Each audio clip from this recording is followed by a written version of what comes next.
is Sapphire. And this is Israel, and welcome back to the Drive Home Review, the show where we review the movie we just watched on the drive home from the theater.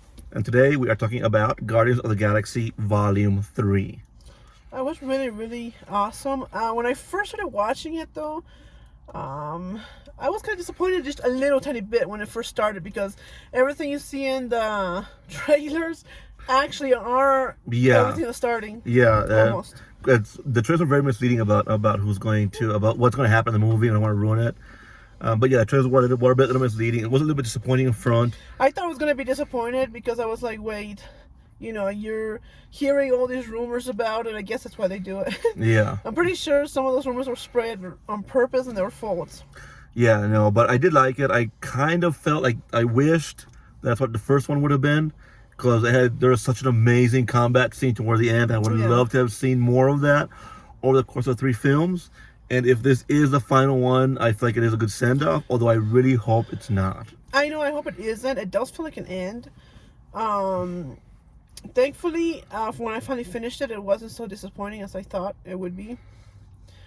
It was actually very, very nice. They kind of did Adam Warlock very dirty. Yeah, I thought Adam Warlock was, for being how hyped up he was, I thought he was very underused. And I kind of felt like his introduction and everything was, I mean, it's right off the bat when they introduced him, but I feel like it could have been a little better. I feel like they could have used him a little more. I get they're setting him up for future films, but the way this one just feels like such an end, it just makes it feel disappointing. Because like, yeah, you're ending, but why are you underusing this guy if you're ending? I mean, yeah, there's gonna be more, but I don't know. I kind of feel like for the hype they did, I think they did just Adam Warlock and the lady who created him really dirty. Yeah, it was kind of cool to see them kind of return. Yeah. But again, I feel like they should have had more of them and done more with them, because they were so they were forced in the movie. It felt like they were just thrown in there. It kind of did, honestly. Like I still loved it. I would love to see more of the character. I love how the after credit scene sets him up. By the way, there's 2 scenes, so stay for all the whole credits. I mean, I understand why they had to do the lady who helped create him, or the lady who was taking care of him, or whatever. I kind of understand that they had to do what they did with her to make him him. Yeah. But she kind of felt like she was just crammed in there. Like, it didn't even belong. It felt like she was... Yeah. It was still cool and I loved it. Okay, I don't have no complaints. But I just felt like she was taken in there and was like, oh, well, we have to add her, to finish kind of tie the last credit scene in. For the last one. Shoved her in there. Which, like, I know he's supposed to, when he first appears, he's always supposed to be the villain of the Guardians before eventually becoming good. If you read the comics, everybody knows that. But I kind of feel like he was shoehorned in as like a second-rate villain. Yeah, because he was not. He was more spoiled than. Yeah, and I get he's supposed to be a child. He's developing, but again, I thought there could have been a better way for a developing super being. For being so intelligent and super being and stuff, he was. I mean, I understand he's supposed to be a kid, but I feel like he would know better. Yeah, but I feel like he would know better, but at the same time, I feel like they should have gone petulant child route. Like, I have these powers, I do what I want, for Adam Warlock type route. Yeah, and he was more like he didn't really know what he was doing. He was just following. Yeah, no. But beyond that, it was all good. I loved seeing Rocket's story. Oh my god, I did love seeing Rocket's story. I have no complaints with that. No, so sad though. I will tell you this: it was like a lot of people in the theater crying. So the movie will make you cry. It is sad, and it honestly has to be the darkest of the Guardians of the Galaxy movies. And from the get-go, it gets dark, I will say. Because even, what's her name? Nebula. Even she couldn't handle what happened to him, because meaning that what happened to him was way worse than what happened to her. So. Yeah, so I love to see his backstory. Not to ruin it, but just to let you know, you will get really, really You will get it right in the feels. But I love seeing his backstory. I love the fact that he brought in the High Evolutionary as a villain and brought in Counter Earth and all those things from the comic books you thought you would never see. So that was really cool for them to do. Yeah. I love the way they wrapped it up, the whole ending. I do wish there would have been more Sylvester Stallone as Stagar. Yeah, but I kind of love that, because they actually, even though he was shoehorned in, it didn't feel shoehorned in. No, he didn't feel shoehorned in. No, but I felt like that they just had to put him in there, so they found a way to put him in there without putting too much of him in there. He felt naturally. It was natural. It just felt like I just kind of want to see more of them because if you read the comics, you know that group's history, you know who they are. It would have been nice. It would have been nice if they actually went on the rescue mission and everything with Gamora and. I would love to have seen them involved in the battle, so you could have, if you know the history, you would have Team One, the OG team and the kind of new era team, and I'd love to have seen that. But hopefully we get more of the OG team later in the future. What I did really, really love is how they've come so far and how they've evolved on the way they fight with each other. Oh yeah, it's kind of went from the first one, like with strangers cramped together fighting, to now like siblings and family. Yeah, and knowing what kind of styles each other has. Yeah, and I love the fact that they did that in like the way they wove it into the films. Also, a heads up, if you have not seen the Christmas special yet, you will want to watch that before watching this. There's a few subtle developments, not anything major, but a few subtle developments there. But then something in the movie, if you don't watch it, you're trying to figure out, wait, when did that happen? Something with Gamora, not Gamora, something with Mantis. Yeah, there's a connection there, but if you didn't see the Christmas special, you're like, wait, I'm confused, when was this announced? And they're like, when did this happen? Yeah. And you're going to be kind of really mad if you don't, because you're going to be like, they're missing stuff, but they're not missing stuff. It's actually in the Christmas special. The Christmas special is kind of important to watch before this one, because it has a lead in. So if you have not watched that yet, watch that before coming to see this. If you haven't seen Ant-Man yet, that's fine. I know I read online a few people have not seen Ant-Man yet, and they were asking. There's no connection between this and Ant-Man. As a matter of fact, there's kind of no real overarching connection between the rest of the MCU and Guardians of the Galaxy 3. If you want, you can just, if you haven't seen any of the other ones, you could just watch this one, and you could be okay with the story and everything. It was I think it was awesome. I loved it. At first I thought I was going to be disappointed, but it turned out to be not what you're thinking, but really, really still. Yeah, really no, awesome. Again, not what you're thinking, not what you were expecting, but it's still a heartbreaking movie. Yeah.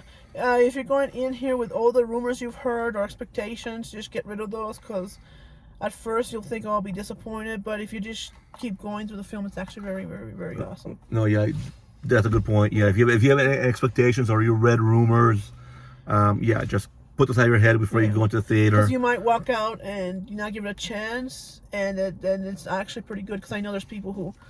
Yeah, are you're gonna walk in thinking like, what the hell is this? It's not what I was expecting. So you're not gonna be comfortable throughout the film. So no, yeah. It's not how you think it's gonna be, but it's better than you think it's gonna be. Yeah, it was definitely better. It was definitely. I'm happier with what I thought it was going to be. I'm happier with the result. What it turned out to be. Yeah, because me too. It was heartbreaking enough already than from whatever the rumors I was hearing. I am sad. It does look that this OG team, or this, not the OG team, but this team is breaking up, it appears. And even if there isn't anyone with that team, this was a very good ending. And it's kind of bittersweet ending, because you finally get to see them like as the Guardians of the Galaxy, really. But it's their last adventure, so it's kind of bittersweet. It is, because you're not going to see them anymore, but I am excited for the new team, because they actually revealed a new team. Yeah, they do reveal one of the new teams at the end. After the end credits. So there's two credits. The first one kind of reveals a new team, and the second one is just kind of there. But you still want to watch it. But it's still pretty good. Oh no, I definitely enjoyed it. I would definitely recommend it. And I would definitely see it again. I would give it, from what I was thinking, at it, 100 out of 100, I think. Yeah, no, definitely. Yeah, 10 out of 10, definitely. And it was just really, really, really heartbreaking. Like you think that that's just fiction, but you really think about it, and people really do kind of horrible things like that. Yeah, no, it was definitely heartbreaking. It was definitely sad. So bring tissues with you. It leaves you thinking a lot. Yeah, so definitely enjoyed it. Definitely check it out. Also, we want to talk about. Oh right, yeah. The tins. So, AMC. Can you get it? Yep. They're going to sell pretty quickly, but AMC is offering these popcorn tins. They are really, really cool, and we actually looked them up before we went, because we're like, are they worth it? And a lot of people had a lot of weird things to say. Like, one said that the figure was like a Walmart figure, quality, and that the tin was like something you can find on eBay, even though it didn't have the logo. But that's so not true. The figure's actually.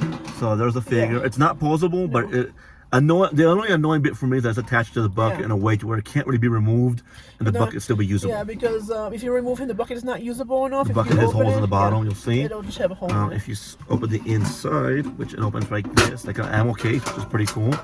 The inside, you can see right there, is part of rocket stand. If you take it off, then you can't use it for Yeah, popcorn. if you take it off, there's like 3 holes in the bottom where these connectors are, which is a little bit annoying. But it's kind of cool, But- yeah. The thing I love about Rocket is he's actually heavy. Yeah, he actually has some heavy. heft to him. He's like, He's not He's definitely not No. Walmart material. He's heavy, like super. Like you picked up a small rocket. yeah, he is So pretty it heavy. is a bit annoying for that reason because the can is light, so he's heavy. Yeah, so it keeps so- going dip, dip, dip, dip. Yeah, if you hold it by the can only, he will. Yeah. Jago's have to And hold it by then him. don't hold it exactly by him. You have to like hold it in the bottom. You have to hold it from like right Yeah, here, yeah, like this. Because if you hold him, it can't snap off. Yeah, but I love it. It was worth the money, I feel. It also has the logos and everything, so yeah, but if think you it's worth if it. you can make the theater, AMC theater sometime during tomorrow or the rest of the weekend, if you can pick yourself one up, because they actually are yeah, pretty they're really cool. really cool. The thing I love about him is that he's not posable, but he is sideshow quality in the form and everything. It's kind of like sideshow quality if they had the cheap ones, like one of the Yes. cheapest sideshow quality. Yeah, ones. like one of the base sideshow models. I do love like a statue. Maybe. Yeah, I do love the small details, like the weathering on his armor here, like the scratching on the Look at his armor tail. there. There's his tail. So while he is not posable, he's definitely better quality than like this Titan Hero series you see at Walmart. He's cool, yeah. And he's definitely cool. It was definitely worth. I love it. If you want The it for $50 your price tag for this. If you want to have him in your collection, just to be on a shelf or something, he's perfect. Yeah, because Just I for a don't. collector, like I don't think you want, like, we used it today, but I don't think you want to use it again after that. Not just because of the annoyance of having to deal with this, but just because it's like too cool. Yeah. So yeah, So if you're a real hard collector, then get this. yourself one of these. If you think it's just a Walmart thing, or you can do better, then you're not a real collector, and just You're not gonna like it. Yeah, just- yeah. just If go. you like one of those collectors who really don't give a shit about what they collect, you're like, oh, this is Guardians. I want it just because it's Guardians, because I love the Guardians thing and I love this. and even if you are one of those high top collectors, you're You're still gonna love this because, want like, basically, like, honestly, we can only collect sideshows. Yeah. Mostly. Like, we rarely ever buy like those Walmart figures, and those are super cool. Yeah. And I still like this. So yeah, if you And like, if you don't like this, you're not a fan of the Guardians, or you're not a huge comic book fan like you think you are. yeah, but I think you're gonna love this. You know, if you want to collect it, or just buy it for the kids. Yeah, but if you're Who like knows? a hardcore comic book fan, Comic-Con nerd, you're gonna love this. Yeah, it's just a popcorn tin, but it's just a reminder of Yeah, the movie. It's, our, to be honest, our generation of films. These are like what, 15 years since MCU started. It also, you had popcorn with it, so you were hanging out with your sibling or your boyfriend or your girlfriend or whoever your friend. Yeah, So it's a nice reminder of having that good time with your siblings or your spouses or whatever you're going with. exactly. So definitely suggest this if you want one. Definitely suggest Guardians of the Galaxy. Just a reminder, there are 2 after credit scenes. There is no connection to Ant-Man and the Wasp: Quantumania. If you have not seen that one yet, that's fine. However, you do need to watch the Christmas special beforehand, or there will be some slight. And if you watched it already and you're confused, go back and watch the Christmas special. Yeah, because there might I would suggest maybe a rewatch of that before coming here, because But like if you haven't watched it at all, you're confused, if you go back, and watch it, that will make sense. then Yes. you'll put it all together. Yeah. But I enjoyed it. Definitely suggest it. We'll definitely be seeing it again. I loved it too. I love the popcorn tin, so now it's gonna be sitting On next to my shelf. figure. Next to the Super Mario Brothers ones Yeah. and the Wakanda Forever ones. So that's fun. But yeah, definitely enjoyed it. Join us next time on the next Drive Home Reviews. Hopefully you enjoy this one. Hopefully we'll see you there. And if you liked it, feel free to like, subscribe. And if you got one of these, let us know how you felt, and let us know how you felt about the movie. Exactly. Tell us in the comments, what do you think of the tins? If you got one, what you think about the films? What would you have changed about the films? What would you have added? What would you like to have seen done differently? Tell us all in the comments below, because we'd be interested in hearing that. Until next time, this is Israel signing off. This is Davida Sapphire.